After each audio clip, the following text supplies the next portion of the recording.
Hello and welcome. I'm Chris Delion of Gamkedo. And in today's short kind of video supplemental course, we're going to be walking through how to have a variable number of objects in your game. And that can sound kind of technical, but what it really means is that you can have, pick a thing in the world, right? Items, enemies, shots, score values that float. Knowing what you're going to learn today, you could have 0 of them at a time. You could have 30 of them, 15, 3,000 of them happening at once. This is the core concept, the most simple pattern possible to have a variable number of objects in your game.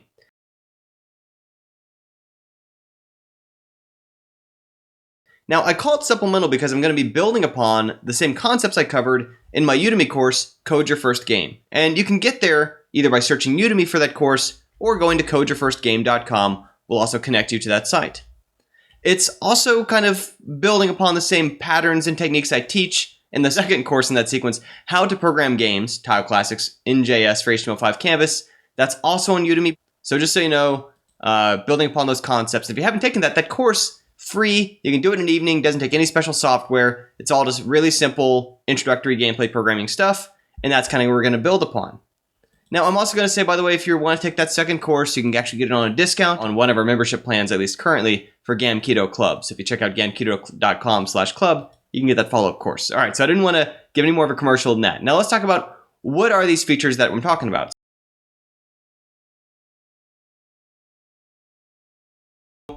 In a space shooter, in any kind of shooter where you can see the projectile, right? So this doesn't maybe apply if you have bullets that are instant raycasts, but when you can see a shot, see a missile, that kind of thing, you'll see it when I press spacebar, I can fire out a bunch of shots at once. This is also the sort of thing you're going to see in simple games. So this is kind of a basic RTS game. It's covered from one of my textbook, Hands-On Intro to Programming. And these different little enemies, you'll see how they fight each other, kind of RTS style, and they start vanishing, disappearing, right?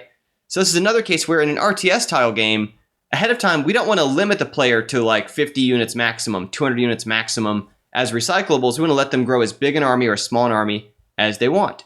And so here's places where it's going to be powerful for us to be able to have a variable number of objects. It's also the case that for particle systems, if you want to have thousands of exploding particles bouncing all over the place, it's also a way we can do this in a pretty simplistic fashion, because sometimes we need 1,000 particles, sometimes we need 0.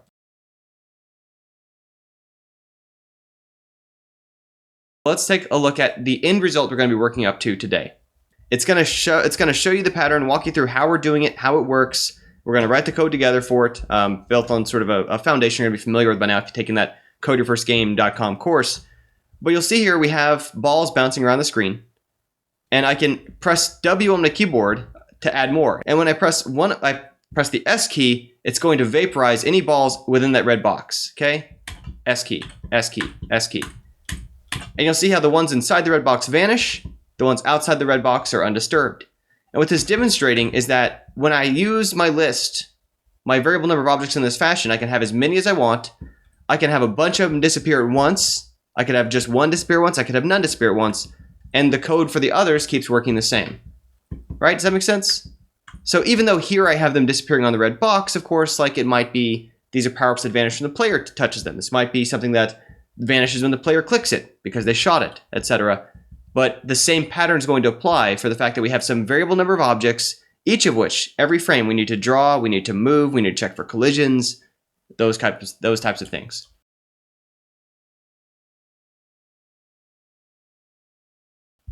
So where I'm starting from for the code, as just a sort of functional foundation, is just a ball bouncing around on the screen. And I'm going to show you and walk you through the code for that as a bit of review. It's also the same thing that we write early on in the codeyourfirstgame.com course, as well as how we start during the warm-up for how to program games. If looking at that code, we have, it's an HTML file. It's an HTML5 canvas, but I don't use a lot of JavaScript tricks. This is kind of a pattern that applies to virtually any game programming environment or programming language. You can do the same kind of pattern too. Have our head tags just to make it happy. Firefox will reduce its console log errors that way. We have our canvas. This is, of course, the area 800 by 600 that the game is taking place in, with our label we've given it game canvas. And the way we're going to start is it's not even in a class yet. These are just global variables we're using to keep track of the balls x, y, speed x, speed y. One of our first moves we're going to do is we're going to wrap that into a class so we can have a variable number of them. In Windows onload or window onload, remember this gets called as soon as the browser finishes loading the rest of the file. So it basically lets the rest of these functions get defined before it kicks it off. Sets up a handle or a reference to our game canvas we've defined, so we can check its width and its height. That's useful to like find the center or a random position on screen. We grab a reference to the canvas context. That's going to be useful for us to call rectangle and text and circle calls to it graphically. And then we're setting up set interval, this function to call update all 30 times a second. Which remember, we're just dividing, so set interval is how many milliseconds between each call. 1,000 milliseconds per second divided by 30 says call this 30 times per second on an automatic timer. Every time we call update all, it's going to call the move all function and the draw all function. Let's look at one of each of those in turn. Move all, in the program as it currently exists, only does two things, right? The ball gets updated by adding its current ball x velocity and y velocity. How fast is it going left to right? How fast is it going up to down? Including negative for the opposite directions. And then it checks this against the boundary conditions. Is it passed off the left side or the right side of the screen? The top of the screen or the bottom of the screen? If it is, flip its speed on that axis. So if it goes off the left, bounce it right. If it goes off the right, bounce it left. And of course, either case, we're just flipping that sign. And same for the top or the bottom. In the draw code, we're first wiping the screen by doing a full black paint over. That's going to erase where the ball was the frame before, so we don't have a smudge from it. And then it's drawing a circle, just a white circle, size 10 pixels, at the X and Y position for our ball. And then we have these little color rect and color circle functions defined that we give it the top left corner and the width and the height and the color for a rectangle. It's using canvas context to then draw that rectangle. Likewise for circle. And oops, I just noticed a little minor typo here. Radius we actually want there because this part was hard coded as a radius of 10. This will take that number we pass in. It's 10 anyway, but that will apply our radius here. So okay, so that's color circle. And so I literally just copied that code, complete with that same typo. That should be radius. And that's the code we're going to start modifying to make it, to get from here, which is how it's starting. If I refresh, this is the same file we're looking at right there. This could be any browser. I'm in Chrome. You could use Firefox, Internet Explorer, Safari, whatever. And we're going to get to this point where once again I can add more balls. And at any time I can remove all balls in the red, which we could use the same kind of code to remove a random ball or balls near the mouse, etc.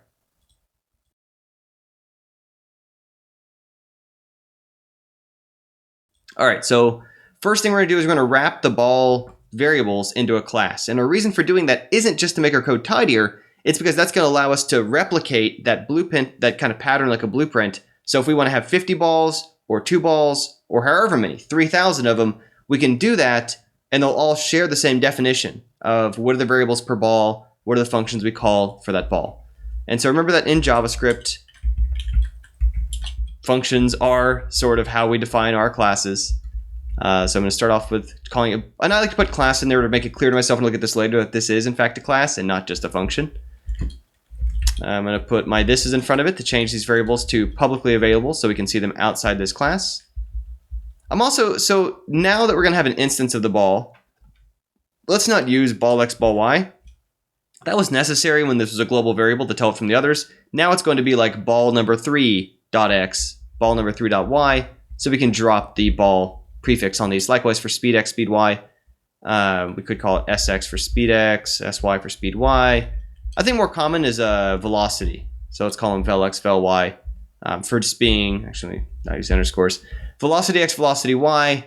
And I only choose velocity there because velocity can have a positive or negative. It can have a directionality to it.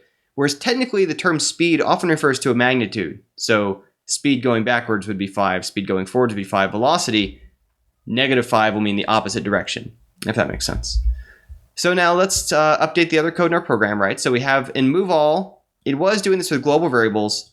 Now we want to make a move function on the ball itself that we can call. We'll call this dot move function. Remember our notation, it looks different when we're doing a function inside of a class. And so inside here, we can just take this code that we had from move all. I'm going to cut that, paste it in here. And remember, so we're no longer using these global variables. Now these are local. So this dot x has replaced that. And this dot velocity x replaces that other one. This dot y, this dot velocity y. And then we're going to check the boundaries against the updated local variables for our ball. instead of global variables. This dot velocity x. And these are all things that should be reasonably familiar if you took the second course. That's where How to Program Games did talk a little bit about classes in JavaScript programming and our approach. And I mean classes here in the sense of a group of data, not like a class at school.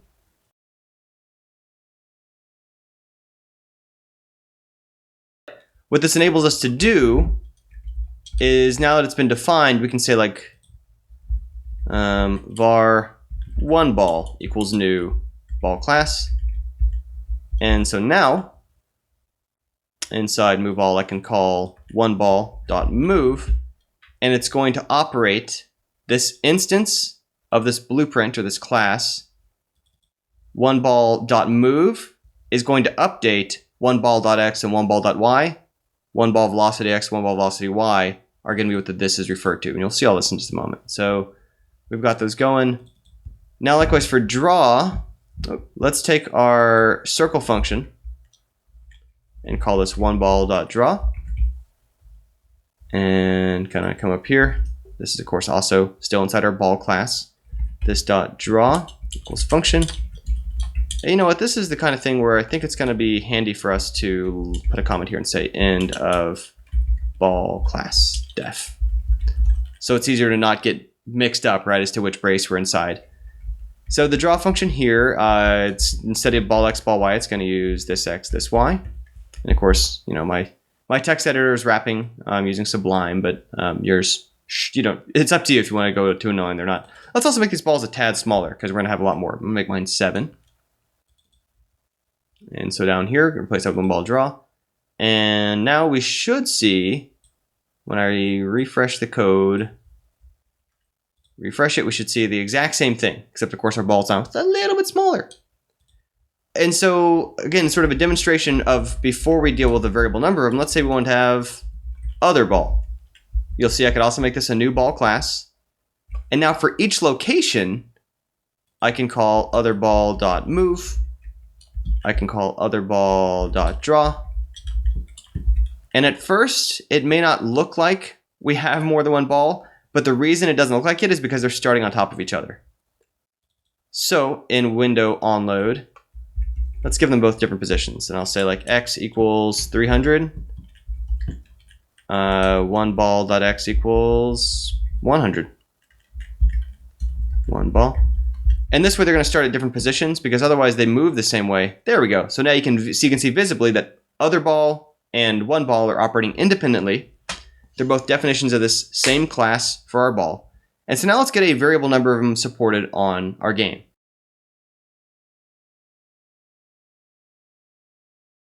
If we want to have 1,000 of these, we don't want to say new ball class every single time in our code like this. We'd like to make that something we have more of a pattern to. We can just change the number. So what we're going to do is, instead of tracking each ball separately like this, we're going to have a ball list.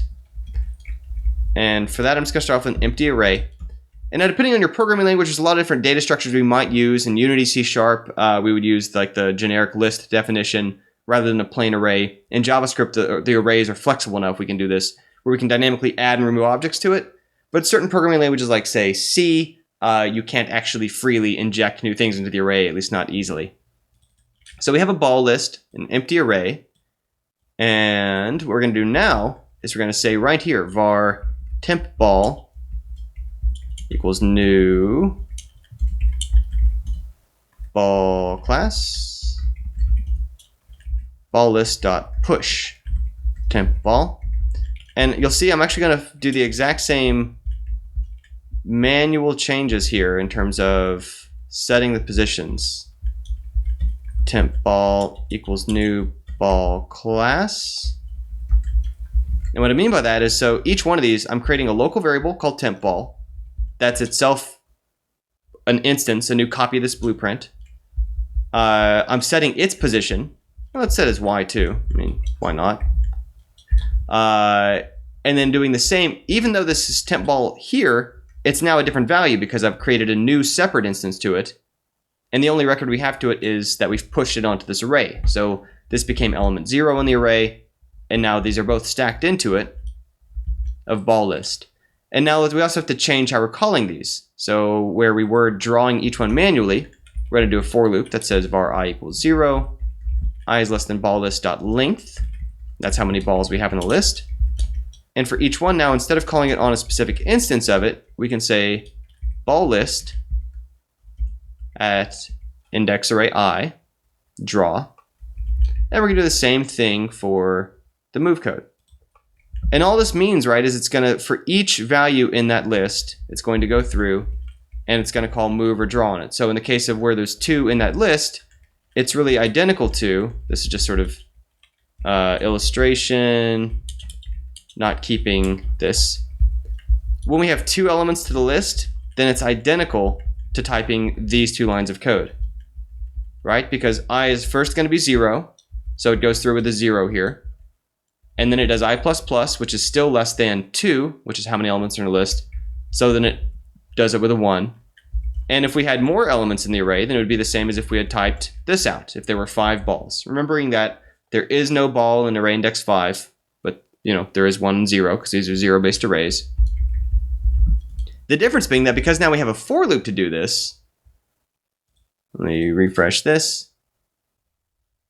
We don't have to extend or multiply the amount of code we have here if we want more balls or less.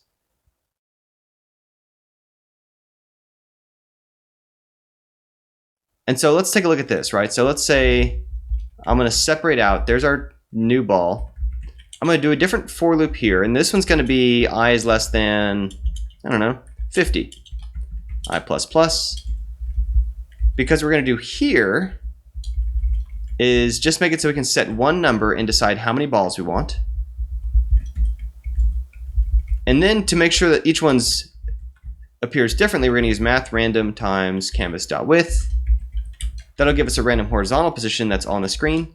And math random canvas.height, that'll give us a random vertical position on the screen. Now, right now, when the program starts, 50 times from 0 up to 50, it's going to create a new temporary ball definition, give that ball a random position somewhere on the screen, and then stack it onto the array. So it's going to, by the time this for loop finishes, all part of the program's setup time, like the animation timer's not even running yet, it's going to have a stack then of 50 balls in random positions on the screen, each of which is going to get its turn in move and get its turn in draw. So let's see that in action. Refresh. There we go, 50 balls. And part of what's so neat about doing things this way is that this 50 could become 500. Refresh. That's 500 of them.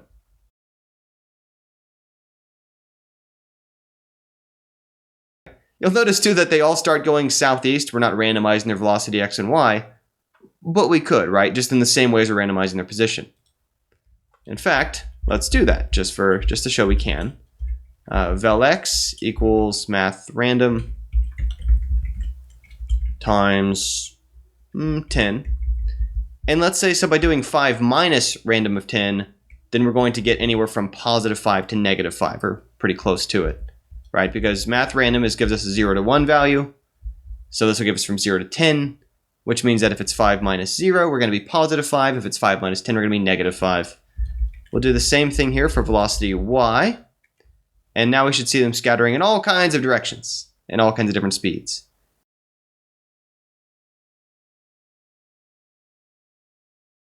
And again, what about 5,000 of them? Bam! There's 5,000. Now they're a little hard to see now because they're so big, but we can make this number even smaller. 3 pixels, 2 pixels, 3 pixels. That's what I meant to do. And if I refresh it, we can see there's our 5,000 little balls all acting independently without having to change our move or our draw code, because it's just looping through each one, every single one getting its turn to move, and every single one getting its turn to be drawn, no matter how many we stack in.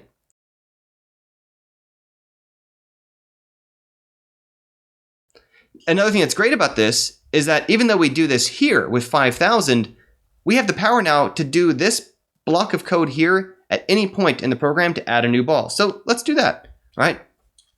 Let's actually separate out this little body of code here into a new function that we're going to call function add ball. And that is going to involve having the local var temp ball declared, add ball. This also makes this code a little easier to read. Now it's obvious that 5,000 times we're going to add a ball. And I'm going to paste it in there. And even though 5,000 is kind of fun to watch, let's decrease this to a smaller number so we can more easily tell it's doing exactly what we mean for it to, right? So I'm going to say 4. And now when I refresh it, we should see only 4 balls. And so like I was wondering how many times we reset, we should see 4 different randomly positioned, randomly velocity balls moving about the screen. And these are things that we don't have to do at program start. We could do dynamically when, say, the player presses a key. So let's add a hook for doing just that. I'm going to add here document.add event listener. This is something we do in window onload. I'm going to say key down. I'm going to hook that up to a function I'm going to write called key pressed. And inside there, I'm going to say function key pressed. Remember, we like to pass EVT for event, which is going to give us our key code data to match against. But before we even have that to worry about, because we're going to have to test or filter for different keys so we can add a ball with one key and remove a ball with another key. But first off, let's just add a ball with any key, right? So now when we have a key down event in JavaScript, it's going to call this function. We're not even using the event data yet because any key is going to do it. And it's just going to add a new ball. So I refresh. And every time I press a spacebar or any key, if I just type, I'm just going to get lots and lots of balls added to the world. And now, if you think about this, obviously, I mean, if we have a ship that's firing a shot, then instead of randomly setting its position, when we create that shot, we would say new ball class. We would set its X and Y to the position of the ship that's firing it. We would set its velocity X and Y based on the direction that the ship is facing. And then it's as though the ship created that ball, created that shot, created that missile, whatever kind of projectile or item we want to deploy.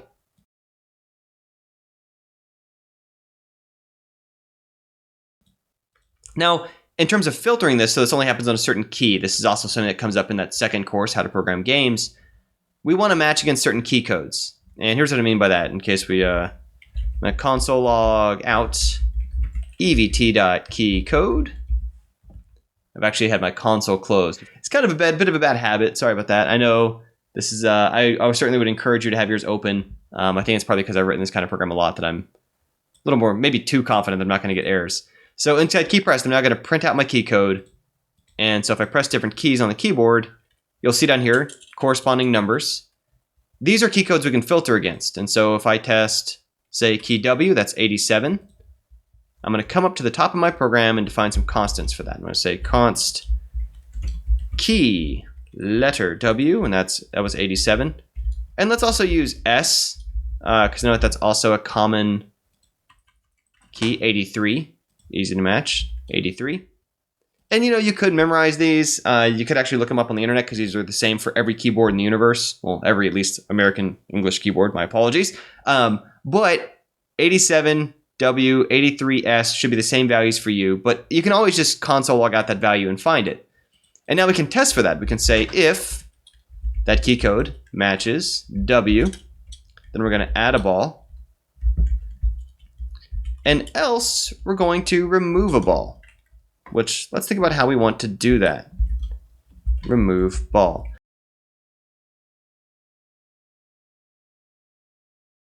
Now, I showed you that our eventual goal is to make it so we can remove an arbitrary number at once. Everything within a box, everything that a truck hits, everything that's within range of an explosion. But first, let's just remove any of them. Okay, so I'm going to do a function, remove ball. And one way we can do this is we'll first test and see, is ball list length greater than 0? Because if we have 0 of them, we don't want to try to remove one. And what we can do is we can use a function called .splice. Now, splice is a function that in JavaScript is one of our ways we can manipulate arrays. And what it does is it takes the value at a certain index and removes all of them up to a certain number. So I could say like splice at position 0, remove 1. Okay, this will remove the first one on that list, and it'll actually shuffle down the other indexes on our list. So it'll kind of cut it out from the bottom. And so if I do this, let's make these balls bigger while we have so few of them. Keep going back and forth on ball size. Here in our draw code, let's make them, heck, 30. We don't have a whole lot of them, so make it really easy to keep track and spot them. There we go. We obviously have 4 balls now, right? And I can now press S to remove them. 1, 2, 3, 4. I can press W to make them appear. 1, 2, 1, 2, 1, 2, 3, 1, 2, 3. And you'll notice that it's taking them away. First one, second one, third one. First one, second one, third one. 1, 2, 1, 2, 1, 2, 1, 2. It's taking them away in a very consistent order where it's shaving them off the bottom of the list. So the first one created, also the first one to go. You can think of it like it's a queue, right? I mean, they get in line on one side and then they come out on the other.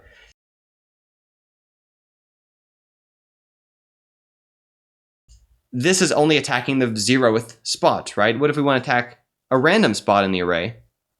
Well, we could always just pick a random element, right? We could say math dot, let's say var remove index equals math dot floor. It's going to ensure we have a whole number because we don't have array index 3.721. We have index 3 or 4, right? Math floor of math random times ball list dot length.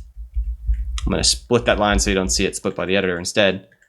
So random value from 0 to 1 times the size of our list, which could be 37 or 5 or 1 or whatever. And so that's going to give us a percent along that from 0 to 1. So some random number from 0 up to that number. Math flooring it's going to round it down to the nearest whole number. And now we're going to remove one index from that spot. So this should now remove them in a random order. So I have, let me clear the screen. 1, 2, 3. 1, 2, 3. And you'll notice now that they don't necessarily disappear in the same order that they get added in. If I add a bunch, it's anyone's guess as to what order they come out in. Now, this is not yet the level of control we want, right? Because we want to be able, like I say, remove them from a specific region of the screen.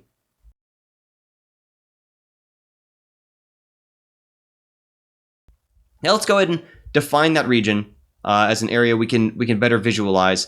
And even though we could kind of hard code that stuff, let's kind of as a happy compromise do it with globals. So there's no reason to put a data structure on this just yet. Remove X, remove Y, 100. And so this is going to be like the X and Y corner of our remove box. Remove width will equal 390 or so. Remove height will equal 230. And these are just numbers I found through just playing around with them in terms of, obviously our screen is 800 by 600. So 300 is about in the middle horizontally. 100 is pretty close to the top. And then these are sizes which won't cover the whole rest of the area, right? Our width and our height. Another reason why I'm giving these variables, instead of just hard coding them in one place, even if just for a quick test, is to ensure that we can visualize very easily the same positions that we're going to be removing. So if I go to where our draw code happens, after we clear the screen, and again, don't be fooled by my text editor wrapping things. After we clear the screen, then in this spot, let's draw a red box for where to remove the balls. And this will be, say, rem X, rem Y, rem width, rem height. And if I do that, so far we should see the red box. There's the red box. You'll see how the balls pass on top of it. This is, again, just a kind of review of concept. If I switch the order of these so that the rectangle got drawn after the balls, so wipe the screen, draw the balls, then the red rectangle, it would be painted on top of it and hide the balls. So now we can't see when they're in there.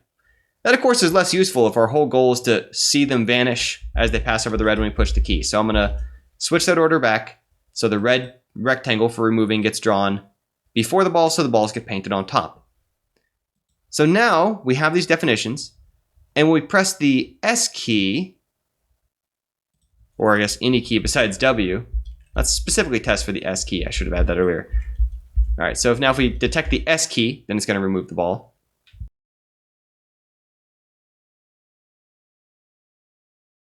The way we'll do that is we're going to go through every element, every one of our balls in the list, just like we do for moving. You'll notice too, like we're using the array list length instead of having to hard code in this 4 in multiple places, or 5 or 5,000. And so if we go through that list, now for each ball we can ask and say if ball list at I dot X is, let's think about this, greater than remove X, and that means right of its left side, and it's left of its right side, and also its standard two-dimensional collision detection stuff, below the top, remembering that positive y is down in most 2D graphics codes, and we're above the bottom, then in that case, we want to remove that ball. Now there's a minor problem here, and it's subtle, so we're going to talk about it in just a second, but right now it should kind of work. So if I do this, I can remove those balls as they pass through it. By the way, this is only applying to the center of the ball, right? It's not applying to the whole area of the ball. And so just to show that, let's make these balls smaller so we're less likely to get confused about, oh, was it kind of overlapping? Was that where the center was? Smaller ball is going to be easier. So there's one ball. I press S. It removes only the one inside the red. Do it again. Only the one inside the red.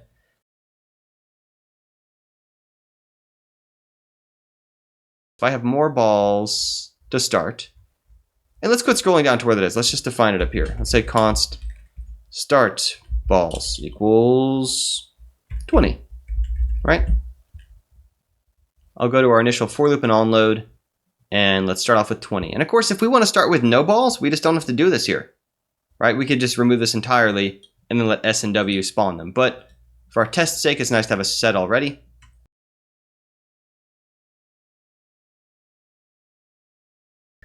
Let's make the whole red area cover the entire screen, okay?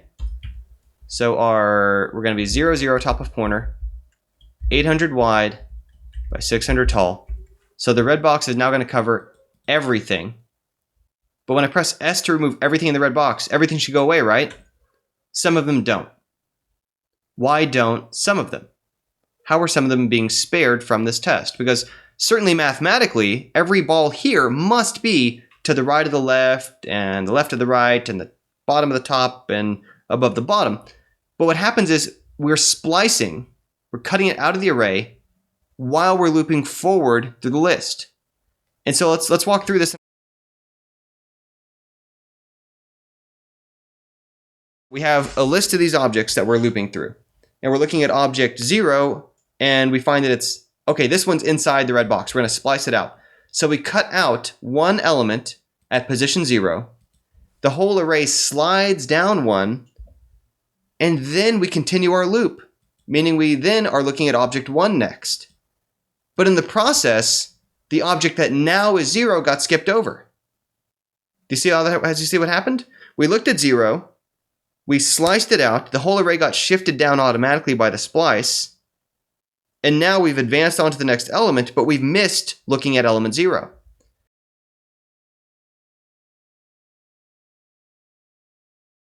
And so the fix for this, it looks a little weird if you're not used to seeing this, but it's a really common solution to this kind of issue, is we're going to go through the list backwards. Meaning we're going to start at the end of the list -1, remembering that in a 5-element list, once again, there is no element 5, there's 0s through 4. So we're going to start at the end of the list -1. We're going as long as we're greater than or equal to 0, because there is a 0 element, so greater than or equal to 0, and we have to change this to -, so we step through it backwards. And now that we've made that change, it'll remove every item because none gets skipped.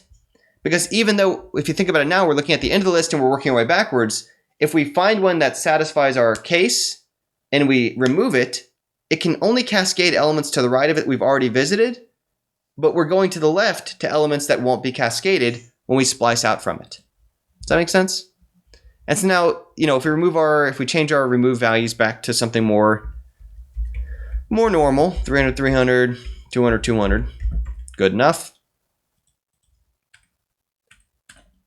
Notice how this is actually a case we wouldn't have even seen unless we tried that full screen thing, because it only happened if 2 of these balls happened to be next to each other in the list when we needed to remove both, which we could contrive by filling the screen with red, but otherwise could have been one of those creepy little bugs that'd be hard to catch later.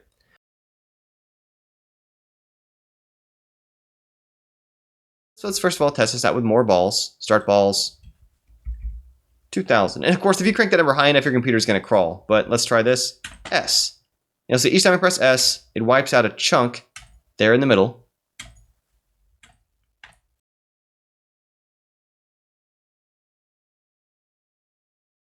So actually, another thing I realized we can do that might be kind of fun to see.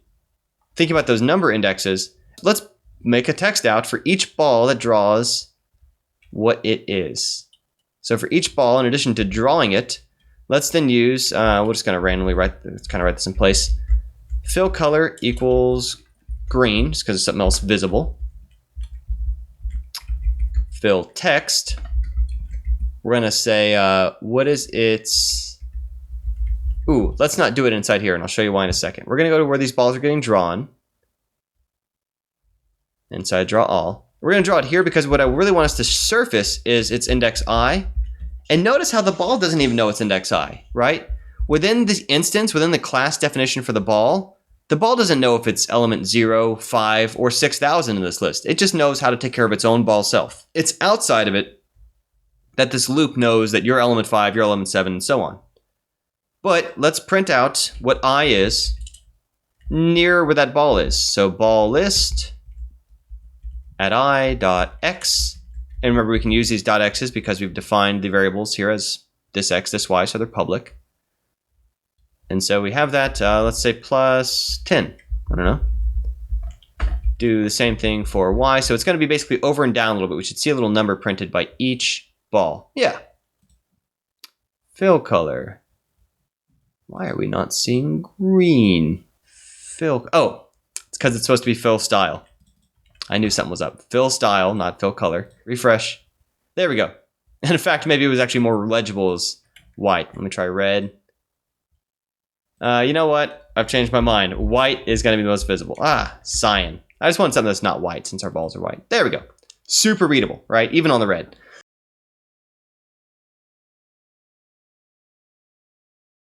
So now, one of the neat things we can see is how this affects our ball numberings when we remove them.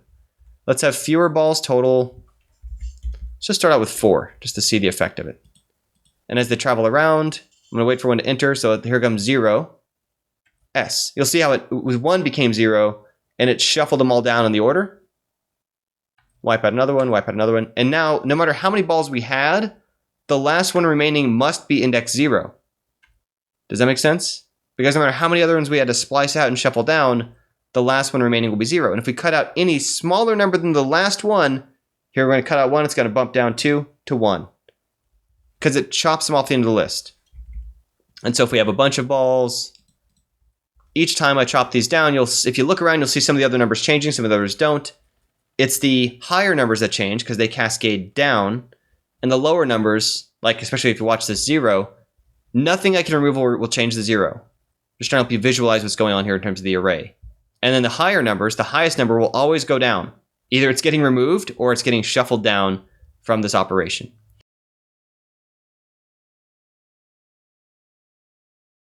One more change that I want to show, and that is that typically we don't necessarily want to do the splice right where we're at in the code, right? Because there might be multiple things that could cause this thing to get removed. Maybe the power-up gets collected, or the barrel gets shot, or the enemy, walks into the lava or whatever. There could be multiple causes at once, and we don't like to operate on stuff at the same time. So what we'll often do is we're going to create a flag on this variable, or flag on this class, call this dot ready to remove, which is going to default to false.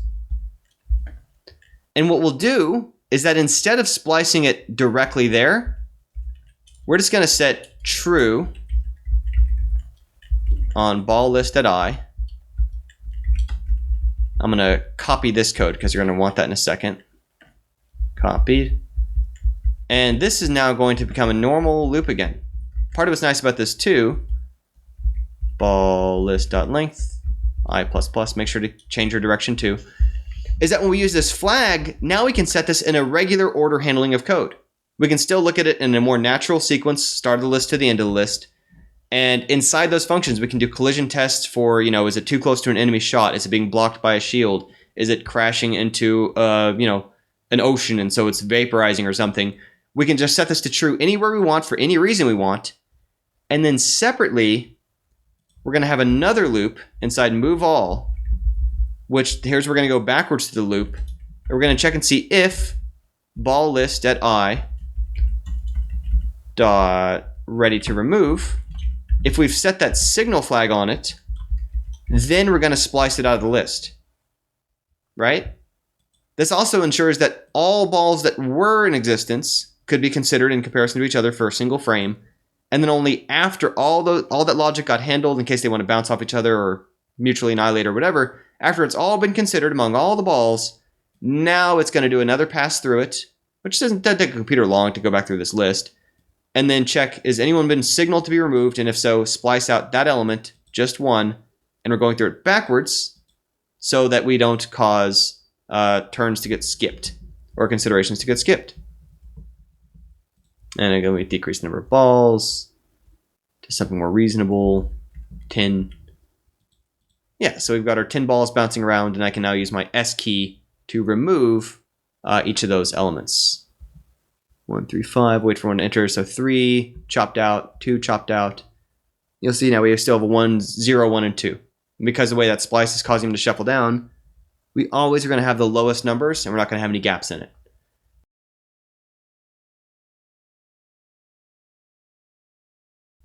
But that's kind of all there's to it. Like it can seem a little weird. There's a few awkward steps we did. Let's kind of review what those steps were, right? I mean, the first thing was not so bad, right? We took our ball, we wrapped it up as a class because we want to have multiple versions of it. This is true if you want to have a nearer range melee attack that you want to be able to spawn like a local projectile that doesn't move.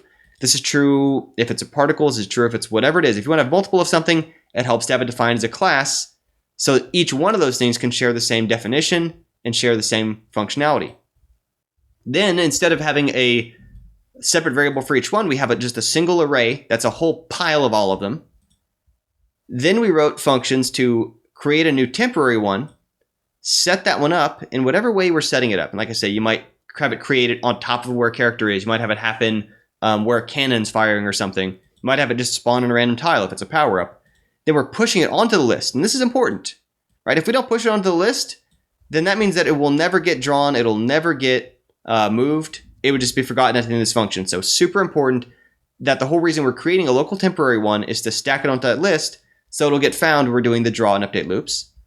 The draw and update loops are that every single frame it is moving. It's giving each ball a turn, starting from 0, going up through each element of the array, and giving that ball its turn to move. Draw is doing the same. For each ball, goes through the array, draws that one. We don't have to have this kind of code. This is just to show you the indexes for each ball. Each ball is getting drawn in turn as well. And then we added this other splice functionality so that if we want to remove it, in only one place of our code now do we have to worry about this awkwardness of going backwards to the list to avoid skipping elements in the process of splicing. We've isolated the splicing to one place, so anywhere else for any other logical reason we want, through a collision, through a timeout happening, we can set the ready to remove flag and it'll splice it out.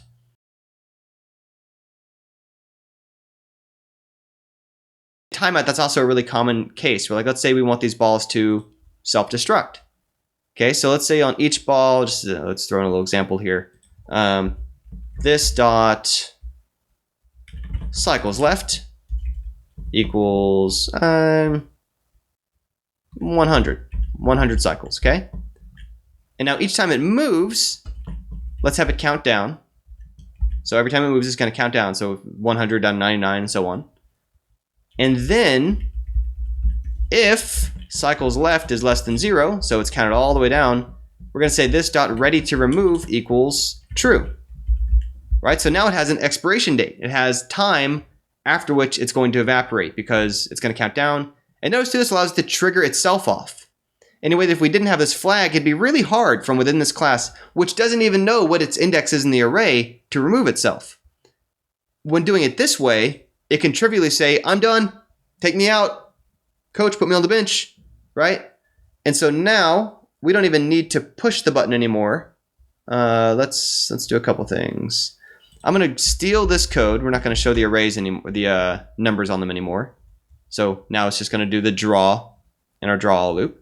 I'm going to go up to our ball draw code. And what I will do is I'm going to replicate this where we're going to draw it using the local class variables for x and y. We're going to print out as this dot cycles left. So we should see the little lifetime counters next to them, 100 counting down. And even though it's still hooked up, let's comment out this red box just so we don't get distracted by it because it's not what we're focusing on right now. And when I refresh, you'll see all these little numbers on them counting down, counting down, counting down, and they all died at once because they were in sync. They all started at the same time. But if I press W, W, W, W, W, W, W, W, you'll see how it depends upon when it was started as to its countdown timer. And then they're able to remove themselves from the array. And when they all share the same timer, there's a little bit of predictability here, right? We have total control over making that value randomized. So if I go to add ball and I say temp ball dot cycles left, instead of entrusting it to get set by the default value on this class, let's also make that one random. Math.random times, I don't know, twice as long as we had, but a minimum of 20 frames. Remember, 30 frames a second, so 2/3 of a second. And so if I refresh this, ooh, these awful numbers. We have these long, awful numbers after them because we did not math.floor this value to round it down to the nearest whole number, which it was still worked fine, but it's just hard to look at. There we go. So now they're going to die off at different times. See, some of them way outlast others, which also means that the order in which I add them in is no longer the same order they get removed at, which of course is a power we want if we don't predict that. We can't predict ahead of time what order projectiles will hit walls or get caught by enemies or what order items we picked up in it, etc. So that's another benefit to using this flag like ready to remove, and a totally common solution to this kind of problem.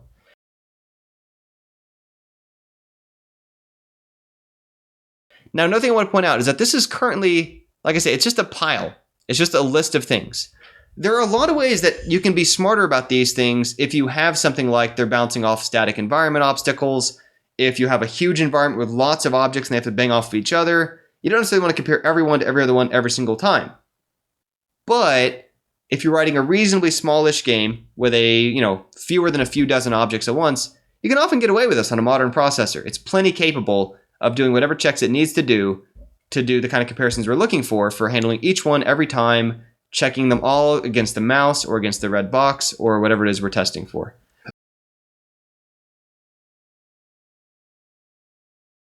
Let's do one more kind of a celebratory thing, right? For fun, for particles here. So if I go back here, refresh it, right? So right now they kind of move around in a lame fashion. Let's do a few things just for fun, right? Just for fun. So cycles left. Let's make our cycles left. We're going to make kind of a fireworky thing, right? So let's say 30 plus up to 300. So that means it could be up to 330, right?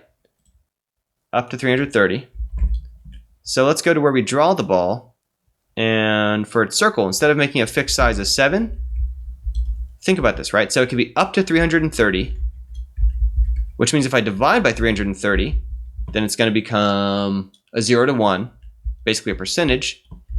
And let's make that like 20 times that. So it's going to be from 0 to 20 based on its lifetime.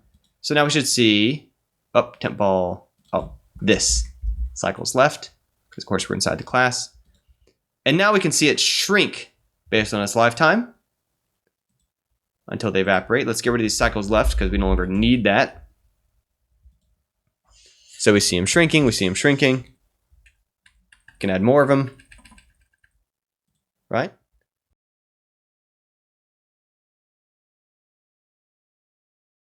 We can give it a random color. This dot my color. And we're going to set that, we're going to use it here. Let's go to where we add a ball. And obviously there's other ways we can make this code more organized, but just getting there. My color. And let's say if math.random less than, so half the time, we're going to make color red. Half the time, we're going to make color yellow. Remember, these could be hex colors as well if you're comfortable with that in HTML. Right, so now some of them are red, some of them are yellow. And of course they kind of fade out.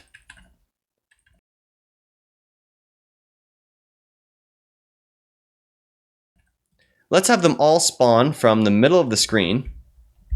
So instead of a random position on the screen, let's have them all spawn from the middle.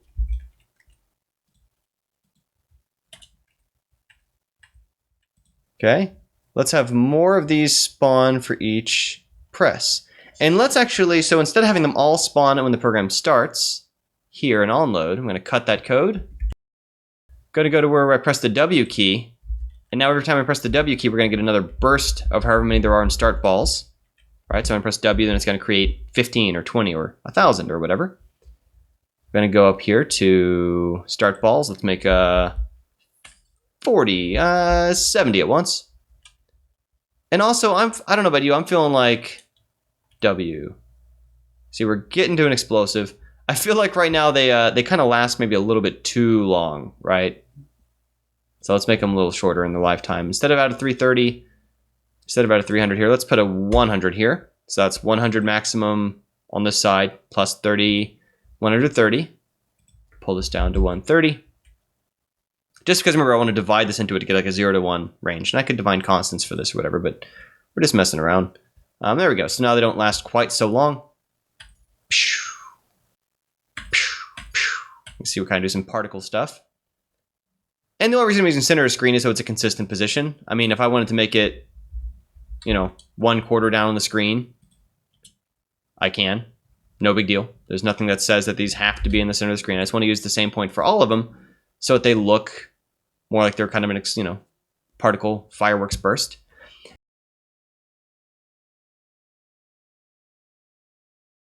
Now let's also, let's give them a little bit of gravity just for fun, right? So for each one of these, I will say, before we move, plus equals gravity per cycle. And that's just going to be a constant we're going to define up here. This is, of course, just how gravity works. You just add a constant amount, usually a small constant amount. I did not do this ahead of time. It's probably too much, too little. Every single frame, so it will cause it to gradually accelerate downward. Pew, pew. Yeah, you'll see we get some nice bouncing sort of explosions.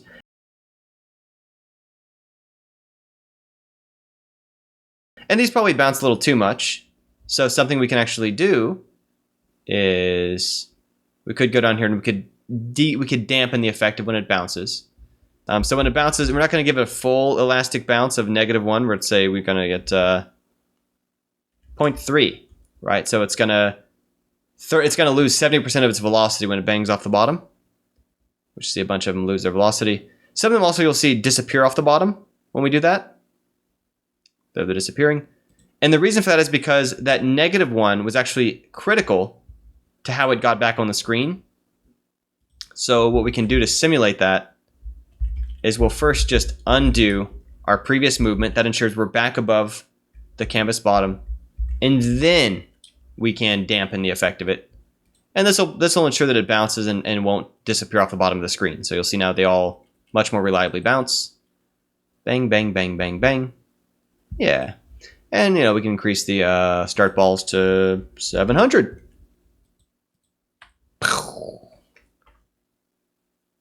Right, and so right here, with the exact same kind of system we could use for, like I say, for rockets, for cannonballs, for items, for enemies, for score pop-ups, whatever's. We can also do particle effects, explosions, all kinds of other fun stuff. So that's it for now. For real this time. Ooh, that was probably too many particles for my poor computer. But yeah. Keep making games. If you got questions, let me know. Hope you find this helpful. Thanks.